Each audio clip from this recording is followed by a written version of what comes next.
Magandang umaga, ako naman Arnold Clavio kasama sina Rhea Santos at Ivan Mayrina. Darito na ang mga unang balita.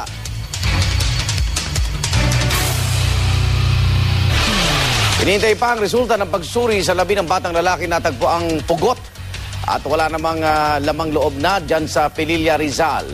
Posibleng maharap sa reklamong kapabayaan ang lolo't lola ng bata. Darito ang report ni Steve Dailisan.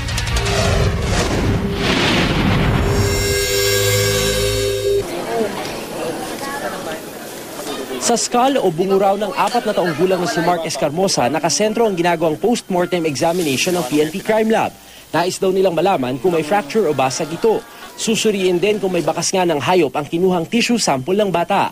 Ang teorya kasi ng Pililla Police, posibleng nilapa ang bata ng isang hayop tulad ng bayawak nung mahulog siya sa 7 talampakang lalim na creek.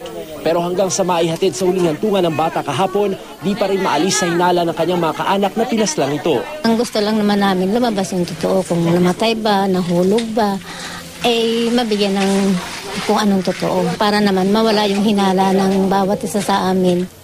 Hindi naman daw isinasantabi ng pulisya ang foul play, pero nakahihigit daw na kapabayaan ang posibleng ugat ng dahilan ng pagkamatay ng bata. Posible raw maharap sa reklamong negligence ang lolo't lola ng bata na siyang tumatayong legal guardian. Responsibilidad daw kasi nilang pangalagaan ito, alinsunod sa Republic Act 7610 o Protection of Children Against Abuse, Exploitation and Discrimination Act. I-coordinate muna sa DSWD kasi silang main lead agency na magpapail ng ganito. Okay. Dati nang iginiit ng lolo at lola ni Mark na di naman sila nagpabaya.